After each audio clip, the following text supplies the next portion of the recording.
Imagina despertar en medio de la noche y descubrir que la persona que duerme a tu lado ya no es quien crees. Su voz ha cambiado. Sus ojos te miran con una frialdad que nunca antes habías visto.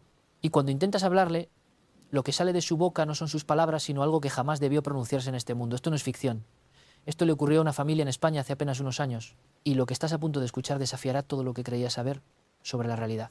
Hoy te traigo 3 casos documentados de posesiones y fenómenos paranormales que han dejado marcas imposibles de borrar en quienes los vivieron. Casos que la ciencia no ha podido explicar. Casos que las autoridades prefieren olvidar. Casos que tal vez, solo tal vez, deberían haber permanecido ocultos. Si te atreves a quedarte hasta el final, descubrirás lo que realmente le sucedió a la tía Patricia. Y créeme cuando te digo que la verdad es mucho más perturbadora de lo que puedas imaginar. Pero antes de comenzar, dame ese like ahora mismo, porque vas a necesitar el apoyo de toda esta comunidad cuando termines de escuchar lo que tengo para ti. Y suscríbete, porque esto es solo el principio de una serie que te hará cuestionar todo. Bienvenidos a un viaje al otro lado de la razón. Un viaje donde las sombras tienen voz y los silencios gritan verdades que preferirías no conocer. Lo que vas a escuchar no es para los débiles de corazón, no es para quienes prefieren la comodidad de las explicaciones fáciles. Esto es para los valientes, para los que buscan respuestas incluso cuando esas respuestas les quiten el sueño. Y créeme, después de esta noche vas a mirar las esquinas oscuras de tu habitación de manera muy diferente. Caso 1, la posesión de la tía Patricia. Todo comenzó en el otoño de 2019 en un pequeño pueblo de la provincia de Cáceres, un lugar donde todo el mundo se conoce, donde las puertas se dejan abiertas y donde nada extraordinario había ocurrido jamás.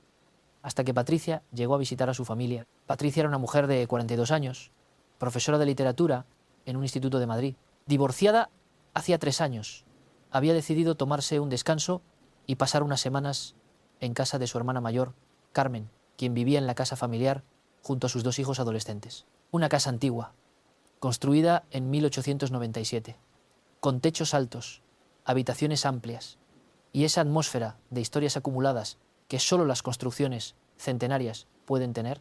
Los primeros días fueron normales.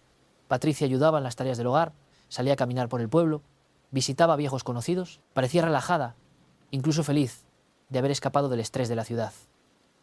Pero algo cambió una noche después de que decidiera mudarse al cuarto del desván, una habitación que había estado cerrada durante años. Carmen le advirtió que ese cuarto estaba lleno de cachivaches, que no era cómodo, que sería mejor quedarse en la habitación de invitados.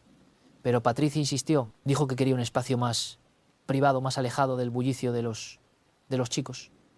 Carmen cedió, aunque con una extraña inquietud que no supo explicar en ese momento. La primera noche en el desván, Patricia no durmió. Según le contó a su hermana la mañana siguiente, había escuchado rasguños en las paredes, pequeños golpes que parecían venir del interior de la madera. Carmen lo atribuyó a ratones o a las tuberías viejas de la casa. Pero Patricia no parecía convencida. Había algo en sus ojos, una sombra de preocupación que no estaba ahí antes. La segunda noche fue peor. Patricia bajó a las 3 de la madrugada, con el rostro pálido, las manos temblando. Le dijo a Carmen que había visto algo. Una figura de pie junto a su cama, una silueta oscura que la observaba sin moverse. Cuando encendió la luz, no había nadie. Carmen intentó calmarla, le ofreció dormir en el sofá de la sala, pero Patricia rechazó la oferta con una brusquedad inusual en ella. Subió de nuevo al desván y cerró la puerta con llave. A partir de esa noche, Patricia comenzó a cambiar. Primero fueron pequeñas cosas. Dejó de comer con la familia. Se encerraba en el desván durante horas sin hacer ruido. Cuando bajaba, su mirada estaba perdida, como si observara algo que los demás no podían ver.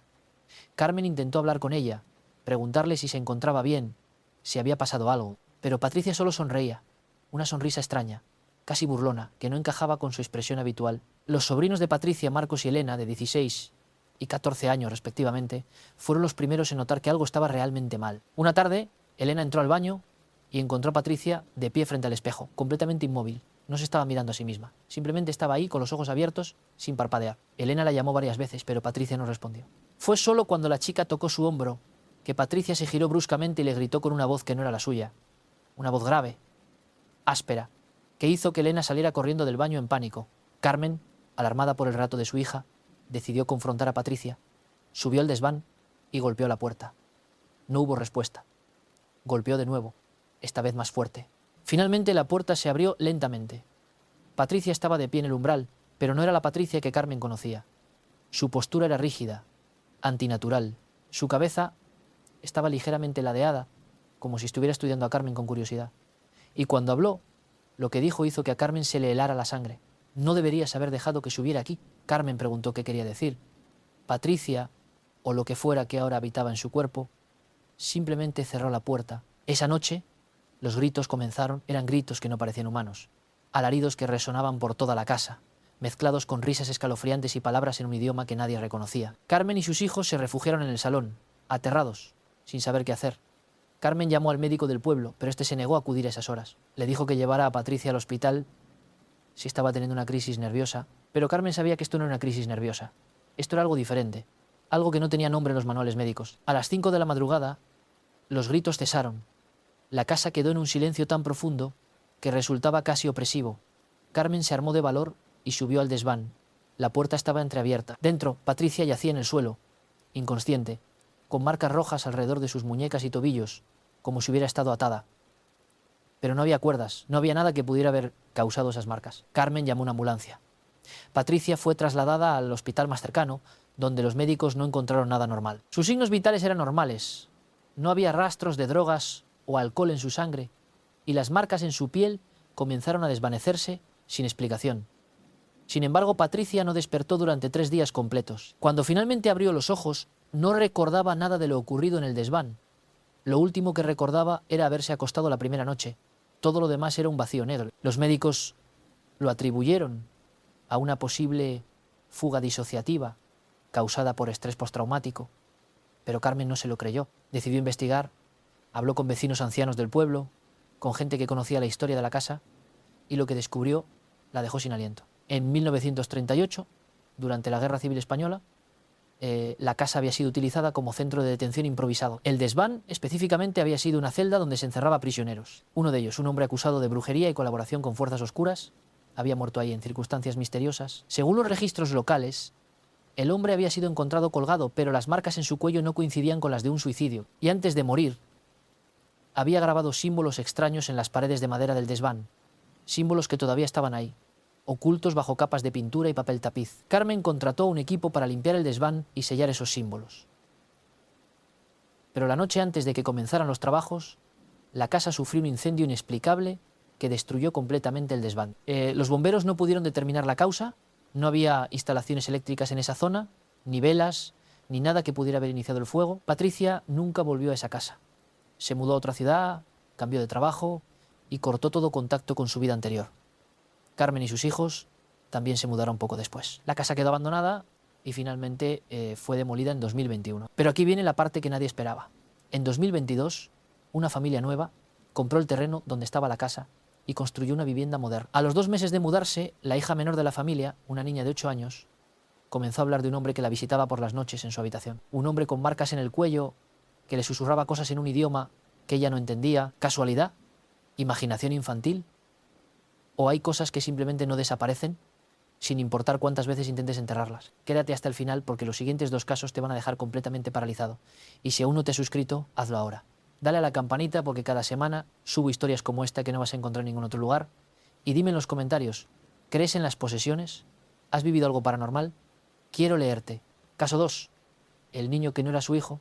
Vamos ahora al segundo caso, uno que ocurrió en Argentina en 2017 y que involucra a una madre, un niño de 6 años y una serie de eventos tan perturbadores que las autoridades decidieron cerrar el caso sin ofrecer explicaciones oficiales. Lucía Fernández vivía en un barrio tranquilo de Rosario junto a su hijo único, Mateo, una madre soltera que trabajaba como enfermera en un hospital local. Su vida era rutinaria, predecible, sin sobresaltos. Mateo era un niño alegre, creativo, que adoraba dibujar y jugar con sus dinosaurios de juguete. Todo era normal, hasta la noche del 23 de junio. Esa noche, Lucía fue llamada al hospital para un turno de emergencia. Dejó a Mateo al cuidado de su vecina, la señora Estela, una mujer mayor en quien confiaba plenamente. Cuando Lucía regresó a las 11 de la noche, la señora Estela estaba pálida, sentada en el sofá con las manos entrelazadas y una expresión de profunda inquietud. Lucía preguntó qué había pasado. Estela tardó en responder. Finalmente, con voz temblorosa, le dijo que Mateo había estado muy raro durante la noche. Había dejado de jugar de repente y se había quedado mirando fijamente la pared durante casi 1 hora. Cuando Estela intentó hablarle, Mateo se giró hacia ella y le dijo algo que no tenía sentido para un niño de su edad. Ya no voy a estar aquí mucho tiempo, alguien más quiere este lugar. Lucía intentó quitarle importancia. Los niños dicen cosas extrañas todo el tiempo. Quizás había visto algo en la televisión Quizás estaba repitiendo algo que escuchó en el colegio, pero Estela insistió en que había algo diferente en la forma en que Mateo lo dijo. No era la voz de un niño jugando, era la voz de alguien que sabía exactamente lo que estaba diciendo. Esa misma noche, Lucía despertó a las 3 de la madrugada con la sensación de que alguien la observaba. Abrió los ojos y ahí estaba Mateo, de pie, junto a su cama, en completa oscuridad, mirándola fijamente. Lucía encendió la luz y le preguntó qué hacía ahí. Mateo no respondió, simplemente se dio la vuelta y regresó a su habitación sin decir una palabra. A partir de ese momento, Mateo comenzó a comportarse de manera cada vez más extraña. Dejó de hablar en las comidas. Dejó de jugar con sus juguetes. Pasaba horas sentado en su habitación, mirando por la ventana, sin moverse. Cuando Lucía le preguntaba qué le pasaba, Mateo la miraba con una expresión vacía, como si no la reconociera. Y luego una tarde dijo algo que hizo que Lucía sintiera que el mundo se detenía. No soy Mateo. Lucía, tratando de mantener la calma, le preguntó qué quería decir con eso. El niño la miró con una frialdad que no era propia de un niño de 6 años y respondió: Mateo se fue. Yo estoy aquí ahora. Lucía corrió al hospital con él.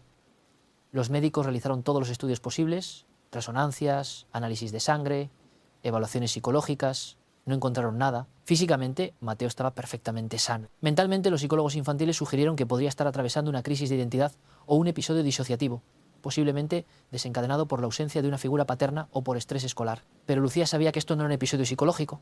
Esto era algo más. Las noches se volvieron insufribles. Mateo dejó de dormir.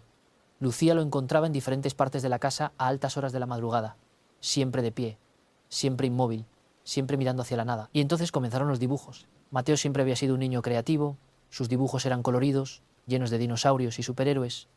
Pero ahora, lo único que dibujaba eran figuras oscuras, siluetas negras con ojos rojos, casas en llamas. Y en cada dibujo, un niño pequeño llorando en una esquina. Lucía, desesperada, recurrió a la iglesia. El párroco de su comunidad accedió a visitar la casa y hablar con Mateo. Pero cuando el sacerdote intentó acercarse al niño, Mateo comenzó a gritar. No eran gritos de miedo o dolor, eran gritos de rabia. Una rabia adulta, profunda, que hizo que el párroco retrocediera asustado. El sacerdote le recomendó a Lucía que buscara ayuda de alguien con más experiencia en estos asuntos. Le dio el contacto de un exorcista en Buenos Aires que había trabajado en casos similares. Lucía no creía en exorcismos, no creía en posesiones, pero estaba dispuesta a intentar cualquier cosa. El exorcista llegó una semana después. Un hombre mayor, de unos 70 años, con una mirada serena pero firme. Pasó varias horas hablando con Mateo, observándolo, estudiándolo, y luego le dijo a Lucía algo que la dejó helada. Hay algo en su hijo, señora Fernández, pero no puedo identificar qué es. No es un demonio tradicional, es algo más antiguo, algo que no he visto antes. Y lo más preocupante es que su hijo todavía está ahí dentro, luchando por salir. El exorcista intentó realizar un ritual de limpieza espiritual. Durante el proceso, Mateo comenzó a convulsionar violentamente. Sus ojos se pusieron en blanco y de su boca salieron palabras en un idioma desconocido. El exorcista, visiblemente afectado, detuvo el ritual y le dijo a Lucía que necesitaba ayuda adicional, que esto era más grande de lo que él podía manejar solo. Pero antes de que pudieran hacer algo más, todo cambió de nuevo. Una mañana, Lucía despertó y Mateo estaba sentado en la mesa del desayuno, comiendo cereales. La miró y sonrió, una sonrisa genuina, la sonrisa de su hijo. Lucía, incrédula, le preguntó cómo se sentía. Mateo respondió con su voz normal alegre. «Estoy bien, mamá». «¿Por qué no estaría bien?» No recordaba nada, nada de los últimos 2 meses. No recordaba haber dicho que no era Mateo, no recordaba los dibujos oscuros, no recordaba las noches en vela. Era como si todo hubiera sido borrado de su memoria. Lucía, aliviada pero todavía aterrada, llevó a Mateo a más evaluaciones médicas. Los doctores confirmaron que el niño parecía haber vuelto a la normalidad. Su comportamiento era el de un niño de 6 años, saludable y feliz. Pero una noche, mientras revisaba las cosas de Mateo, Lucía encontró un dibujo escondido debajo de su cama. Un dibujo que no había visto antes. En él había 2 figuras. Una era un niño pequeño, sonriendo. La otra era una sombra enorme detrás de él, con las manos sobre sus hombros.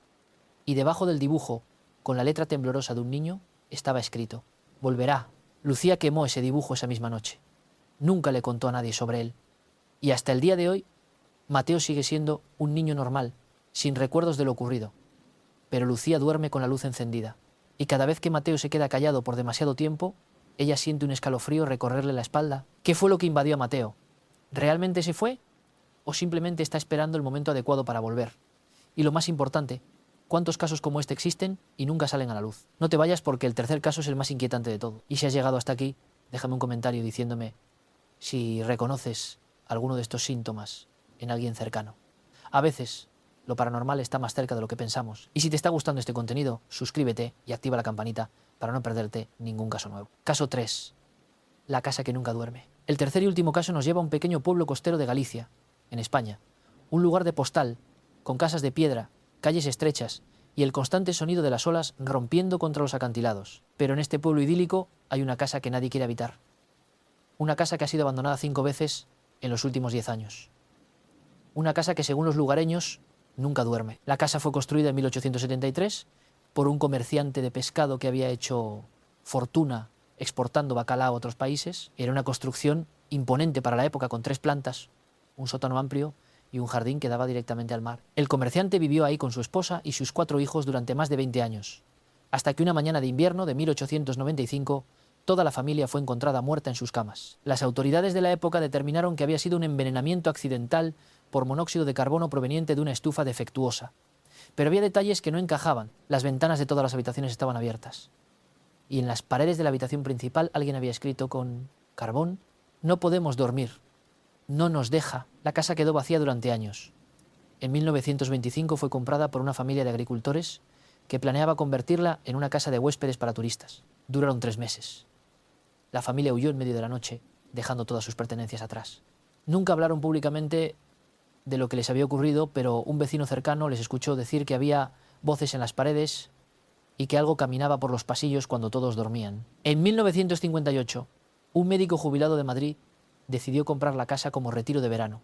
Duró 2 semanas. Según su testimonio, registrado en los archivos del ayuntamiento, la casa no dejaba dormir a nadie. Cada noche sin falta se escuchaban pasos en el piso superior, puertas que se abrían y cerraban solas, y un llanto infantil que provenía del sótano. El médico, escéptico por naturaleza, intentó encontrar explicaciones lógicas.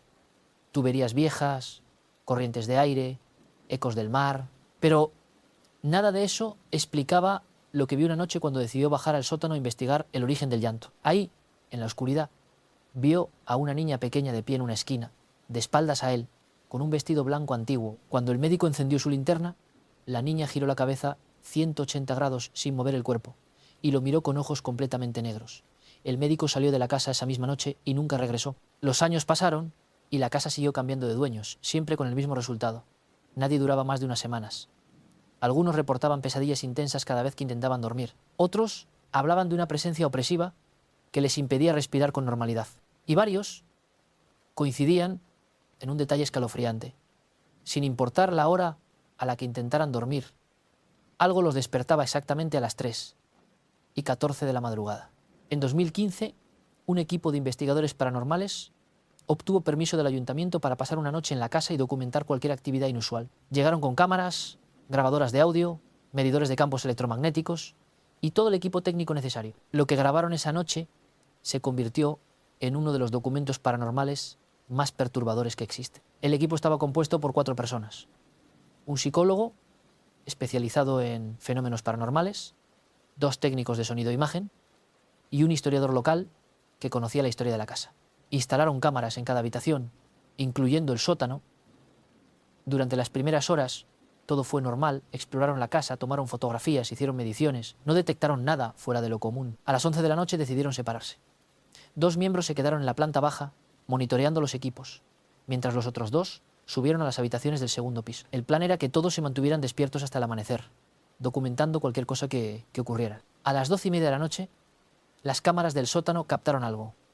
Una sombra que se movía de forma errática por la habitación, como si estuviera buscando algo. Los investigadores revisaron las grabaciones en tiempo real y decidieron bajar al sótano. Cuando llegaron no había nada. El sótano estaba vacío, frío y completamente silencioso. A la 1 de la madrugada, los micrófonos colocados en el segundo piso captaron susurros. No eran palabras claras, pero definitivamente eran voces. Múltiples voces superpuestas, como si varias personas estuvieran hablando al mismo tiempo en un volumen muy bajo. Los investigadores subieron corriendo, pero cuando llegaron al segundo piso, los susurros cesaron. A las 2 de la madrugada, uno de los técnicos comenzó a sentirse mal. Dijo que tenía dificultad para respirar, que sentía un peso enorme en el pecho. El psicólogo sugirió que saliera a tomar aire fresco, pero el técnico insistió en quedarse. 10 minutos después, el técnico colapsó. Sus compañeros lo llevaron rápidamente afuera y llamaron a una ambulancia. Los paramédicos dijeron que era un ataque de pánico severo pero el técnico juró que había sentido manos invisibles presionando su pecho, impidiéndole respirar. Ahora eran solo 3 investigadores. El psicólogo quería abandonar la investigación, pero los otros 2 insistieron en quedarse hasta las 3 de la madrugada, la hora que aparecía constantemente en los testimonios anteriores. A las 3:14 en punto, todas las cámaras de la casa se apagaron simultáneamente. Las grabadoras de audio dejaron de funcionar. Los medidores de campos electromagnéticos se volvieron locos, marcando lecturas imposibles. Y entonces, en la oscuridad total, escucharon pasos. Pasos que bajaban lentamente por las escaleras del segundo piso. Uno de los técnicos encendió una linterna. Al pie de las escaleras había algo. No era una sombra, no era una ilusión. Era una figura humana, traslúcida, de una mujer con un vestido largo y el cabello cubriendo su rostro. La figura no se movió. Simplemente estaba ahí, de pie, bloqueando la salida. El historiador, con voz temblorosa, dijo algo en gallego que los otros no entendieron. La figura levantó la cabeza lentamente y apartó el cabello de su rostro. Lo que vieron hizo que los 3 investigadores salieran corriendo de la casa por la puerta trasera, dejando todo el equipo atrás. Cuando el equipo técnico intentó recuperar las grabaciones días después, descubrieron que todos los archivos estaban corruptos. Todas las horas de grabación, desde que entraron a la casa hasta el momento en que huyeron, se habían borrado. Lo único que quedó fue un archivo de audio de 43 segundos grabado a las 3:14 de la madrugada. En ese audio se escucha claramente una voz de mujer que dice: «Aquí nadie duerme, aquí nadie descansa, esta es nuestra casa». El equipo de investigación se disolvió poco después, el psicólogo dejó el campo de la parapsicología por completo, uno de los técnicos se mudó a otro país y nunca volvió a hablar públicamente del caso. El historiador escribió un artículo detallando su experiencia, pero fue retirado de la publicación a las pocas horas por presiones que, según él, venían de autoridades locales que no querían que el pueblo ganara reputación de lugar maldito. La casa sigue en pie, está actualmente en venta a un precio ridículamente bajo para una propiedad de su tamaño y ubicación, pero no hay compradores. Los lugareños evitan pasar cerca de ella, especialmente de noche, y cuentan que si pasas por ahí después de las 3 de la madrugada puedes ver luces encendidas en las ventanas y escuchar pasos en el interior. Pero lo más inquietante de todo es algo que un anciano del pueblo le contó al historiador antes de que huyera de la casa, algo que nunca llegó a publicarse. Según este anciano,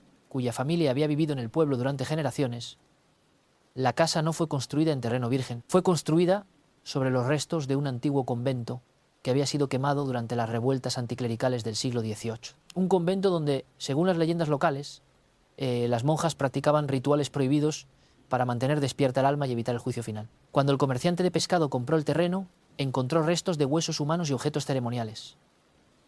En lugar de informar a las autoridades, decidió enterrar todo de nuevo y construir su casa encima. 4 años después, él y toda su familia estaban muertos. Hay quienes dicen que las monjas nunca se fueron, que siguen ahí, cumpliendo su ritual eterno, impidiendo que cualquiera descanse en paz dentro de esas paredes. Hay quienes dicen que la casa es un portal a algo mucho más oscuro, algo que estaba ahí mucho antes del convento, mucho antes del pueblo, mucho antes de que cualquiera de nosotros naciera. Y hay quienes dicen que si duermes en esa casa tu alma nunca despertará realmente, que quedarás atrapado en un estado entre el sueño y la vigilia, condenado a vagar por esos pasillos por toda la eternidad. ¿Leyenda? ¿Realidad? ¿O algo que está en algún punto intermedio entre ambos? Ahora que has escuchado estos 3 casos, quiero que pienses en algo. Pienses en todas las veces que has sentido una presencia cuando estás solo. Todas las veces que has escuchado un ruido en tu casa que no puedes explicar. Todas las veces que has tenido una pesadilla tan real que al despertar no estabas seguro de si seguías soñando o no. Y si no son coincidencias, y si hay cosas que existen justo al borde de nuestra percepción, esperando el momento adecuado para manifestarse, y si las historias que te acabo de contar no son casos aislados, sino apenas la punta del iceberg de algo mucho más grande y oscuro, la ciencia no tiene todas las respuestas. Los libros de historia ocultan más de lo que revelan. Y las personas que han vivido estas experiencias muchas veces prefieren el silencio antes que enfrentar el ridículo o el miedo de revivir lo que pasaron. Pero aquí está la verdad incómoda. Cada año, miles de casos como estos ocurren alrededor del mundo. Familias destruidas, vidas alteradas para siempre, personas que nunca vuelven a ser las mismas. Y la mayoría de estos casos nunca se investigan adecuadamente. Se descartan como trastornos mentales, alucinaciones colectivas, o simplemente se ignoran porque no encajan en nuestra comprensión racional del mundo. El caso de la tía Patricia nunca fue oficialmente reconocido por las autoridades médicas. Los informes hospitalarios mencionan una fuga disociativa y nada más. Pero Carmen todavía tiene las fotografías de las marcas en las muñecas de su hermana. Todavía recuerda los gritos. y todavía se despierta algunas noches con la certeza absoluta de que hay algo más allá de lo que podemos ver. El caso de Mateo fue archivado como un episodio psicológico infantil transitorio. Los psicólogos escribieron en sus informes que fue una manifestación de estrés emocional, pero Lucía guarda en un lugar secreto todos los dibujos que su hijo hizo durante esos 2 meses. Los guarda como evidencia de algo que sabe que ocurrió pero que no puede demostrar. Y cada vez que Mateo cumple años, ella mira esos dibujos y se pregunta si realmente terminó o si lo que sea que habitó en su hijo simplemente está esperando. Y la casa en Galicia sigue ahí. Sigue en venta, sigue vacía y sigue sin dejar dormir a nadie que se atreva a pasar una noche en su interior. Las autoridades locales han intentado demolerla 3 veces, pero cada vez que los trabajadores llegan para comenzar, ocurren accidentes inexplicables. Maquinaria que falla sin razón. Trabajadores que se niegan a continuar después del primer día. Y siempre esa sensación de estar siendo observado desde las ventanas vacías. Ahora bien, llegados a este punto, probablemente te estés preguntando, ¿qué tienen en común estos 3 casos? ¿Hay un patrón? ¿Hay algo que conecte a Patricia, a Mateo y a la Casa de Galicia más allá del horror que representan? La respuesta es inquietante. Los 3 casos comparten elementos que se repiten una y otra vez en incidentes paranormales documentados alrededor del mundo. Primero, la conexión con lugares antiguos o con historia violenta. El desván donde Patricia se hospedó tenía un pasado oscuro vinculado a la guerra civil. El apartamento de Lucía, aunque no lo mencioné antes, fue construido sobre lo que antiguamente era un cementerio de pobres, que fue trasladado en los años 60, y la Casa de Galicia literalmente se levanta sobre los restos de un convento quemado. Segundo, la manifestación siempre ocurre durante las horas más oscuras de la noche, específicamente entre las 3 y las 4 de la madrugada. Los estudiosos de lo paranormal llaman a este periodo la hora del diablo o la hora de las brujas, el momento en que el velo entre nuestro mundo y otras dimensiones supuestamente se vuelve más delgado. Tercero, las víctimas siempre experimentan una pérdida de memoria de los eventos más intensos. Patricia no recordaba nada después de la primera noche. Mateo perdió 2 meses completos de recuerdos.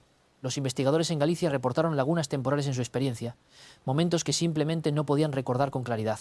Y cuarto, lo más perturbador de todo. En los 3 casos hubo advertencias. Patricia fue advertida por su hermana de no subir al desván.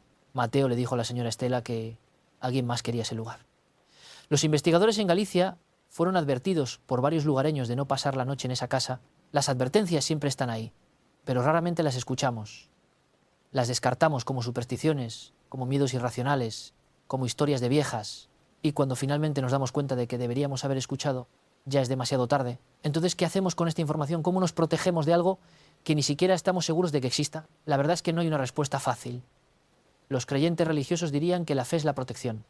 Los escépticos dirían que todo está en nuestra mente y que la mejor protección es el pensamiento racional. Los investigadores paranormales hablarían de rituales de limpieza y amuletos protectores, pero quizás la respuesta más honesta es esta: respeto. Respeto por lo desconocido. Respeto por los lugares con historia oscura. Respeto por las advertencias de quienes han vivido en un lugar durante generaciones y conocen sus secretos. No se trata de vivir con miedo. Se trata de vivir con consciencia, de entender que el mundo es más complejo y misterioso de lo que nos enseñaron en la escuela, de aceptar que hay preguntas para las que quizás nunca tendremos respuestas satisfactorias. Y sobre todo, se trata de escuchar. Escuchar a las personas que han vivido estas experiencias. No para burlarnos, no para descartarlas inmediatamente como locura, sino para entender que su realidad, aunque diferente a la nuestra, es válida, que su miedo es real, que su trauma es profundo. Patricia nunca volvió a ser la misma después de esas noches en el desván. Perdió su trabajo como profesora porque comenzó a sufrir ataques de pánico cada vez que entraba a un edificio antiguo. Se divorció por segunda vez porque su nueva pareja no podía entender por qué insistía en dormir con todas las luces encendidas. Hoy vive sola, en un apartamento moderno, en las afueras de Madrid, rodeada de luz natural y tecnología. Pero según me contó Carmen en una entrevista que realicé hace unos meses, Patricia todavía tiene pesadillas. Todavía escucha rasguños en las paredes cuando está a punto de dormirse.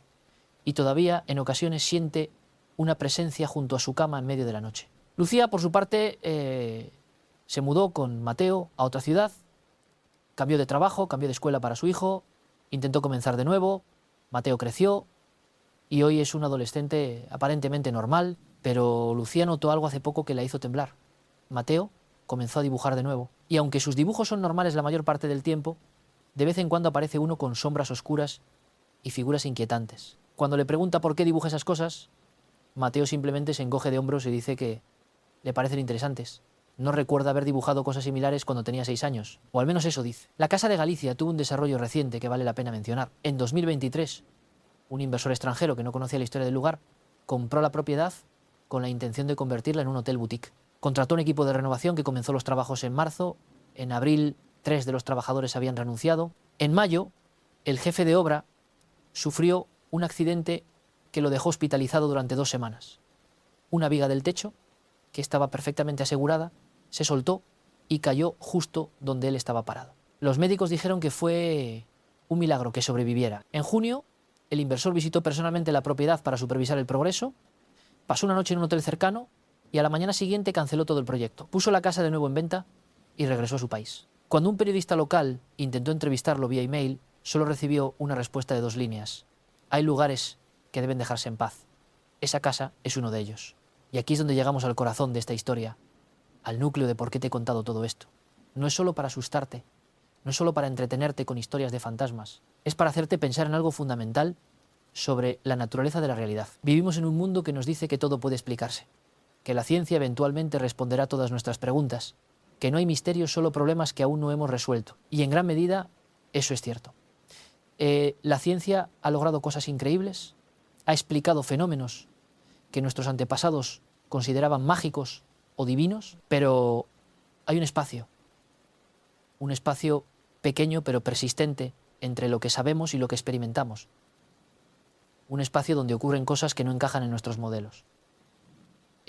Cosas que miles, millones de personas reportan a lo largo de la historia y en todas las culturas, pero que no podemos replicar en un laboratorio. ¿Son todas estas personas mentirosas? ¿Están todas engañadas? ¿O es posible que haya aspectos de la realidad que nuestros instrumentos actuales simplemente no pueden medir? La física cuántica nos ha demostrado que el universo es mucho más extraño de lo que parece a simple vista, que las partículas pueden estar en 2 lugares al mismo tiempo, que el acto de observar algo cambia su comportamiento, que hay dimensiones más allá de las que podemos percibir. Si la realidad física es así de extraña, ¿por qué asumimos que no puede haber otros niveles de extrañeza que aún no comprendemos? No estoy diciendo que debamos creer ciegamente en todo. El pensamiento crítico es esencial. El escepticismo saludable es importante. Pero hay una diferencia entre ser escéptico y ser cerrado de mente. Entre pedir evidencia y negar automáticamente cualquier cosa que no encaje en nuestro marco de referencia actual. Los 3 casos que te he presentado hoy no son ficción.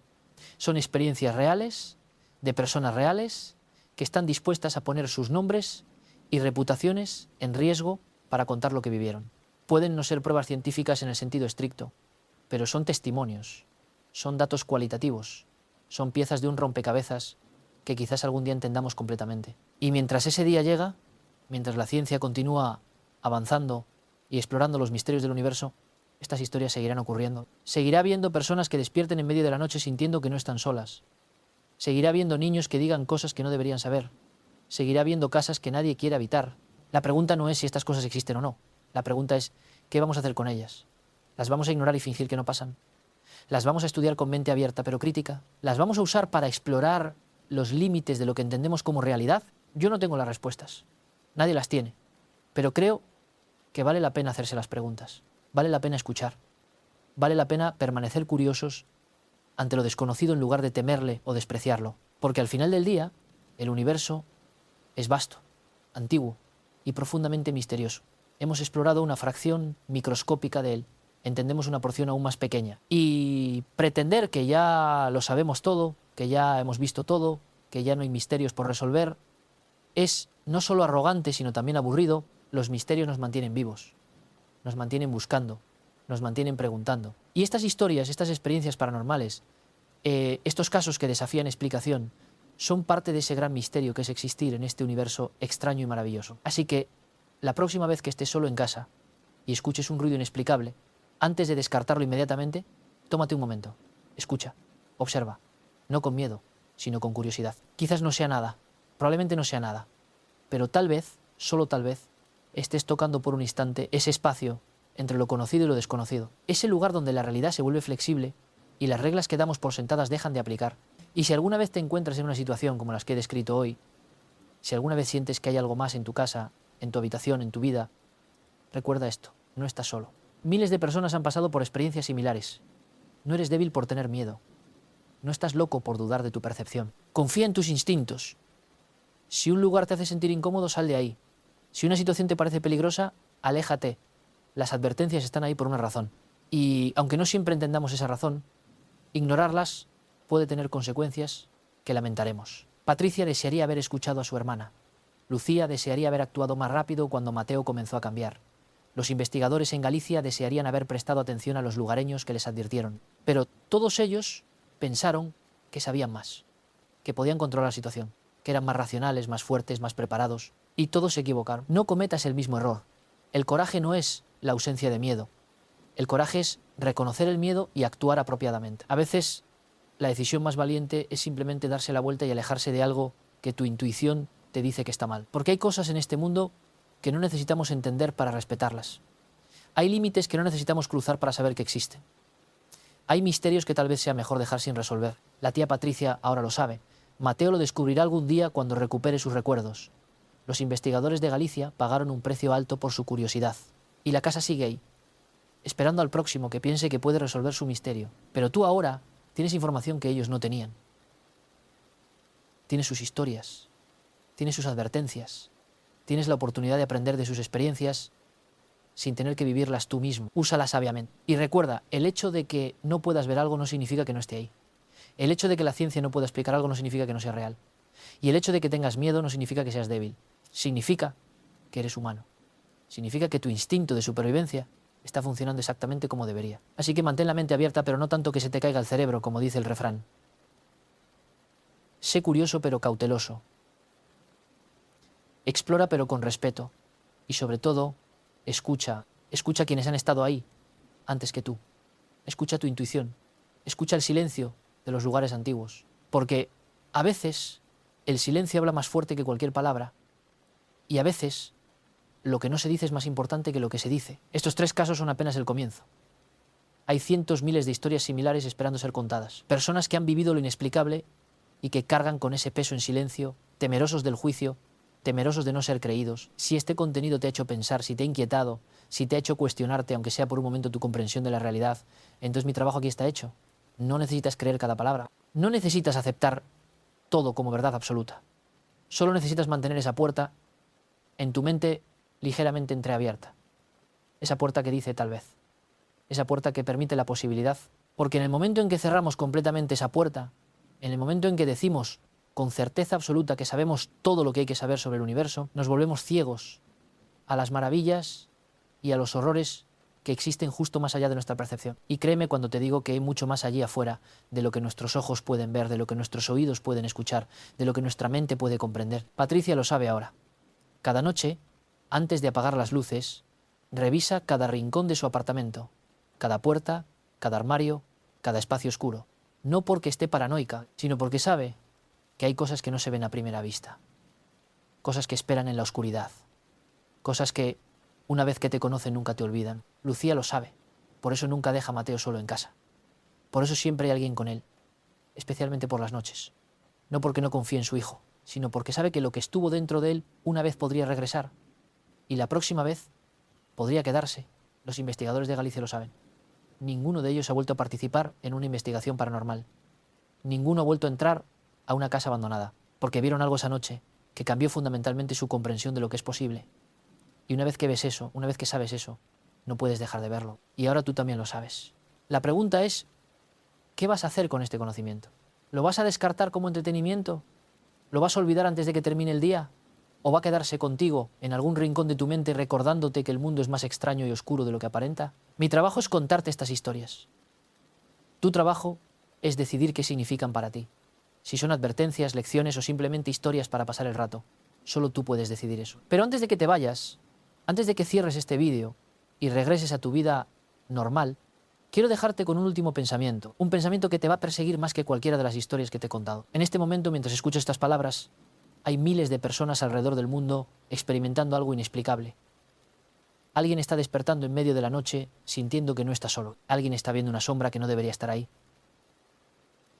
Alguien está escuchando una voz que no tiene fuente. Y todas estas personas se están preguntando lo mismo que probablemente te estés preguntando tú ahora. ¿Soy el único? ¿Estoy perdiendo la razón? ¿Es esto real? Y la respuesta es no, no estás solo. No, no estás perdiendo la razón. Y sí, esto es tan real como cualquier otra cosa en tu vida. Lo paranormal no es algo que ocurre en películas o en historias de internet. Es algo que ocurre en casas reales, a personas reales en este momento. Y cuanto más lo neguemos, cuanto más lo ignoremos, menos preparados estaremos cuando finalmente nos toque a nosotros. Porque eventualmente a todos nos toca. Tal vez no sea una posición dramática como la de Patricia. Tal vez no sea algo tan intenso como lo de Mateo. Tal vez sea solo un momento, un instante en el que sientes con absoluta certeza que hay algo más. Algo observándote, algo esperando. Y en ese momento recordarás estas historias, recordarás las advertencias y decidirás si enfrentas eso desconocido o si huyes de él. No hay respuesta correcta, solo hay tu respuesta, tu verdad, tu experiencia, y sea cual sea tu elección, sea cual sea tu camino, recuerda siempre esto. El universo es vasto, antiguo y profundamente indiferente a nuestros miedos y esperanzas. Pero dentro de ese universo, dentro de ese inmenso vacío lleno de estrellas y oscuridad, existen cosas, cosas que no comprendemos, cosas que quizás no estemos destinados a comprender, cosas que han estado aquí mucho antes que nosotros y que seguirán aquí mucho después de que nos hayamos ido. Y de vez en cuando, muy de vez en cuando, esas cosas nos tocan, nos rozan al pasar, dejan su marca en nosotros. Y nunca, nunca somos los mismos después. Patricia no es la misma, Mateo no es el mismo aunque no lo recuerde, los investigadores de Galicia no son los mismos, y si alguna vez te encuentras cara a cara con lo inexplicable, tú tampoco serás el mismo. Pero eso no es necesariamente algo malo. Cambiar no siempre es negativo.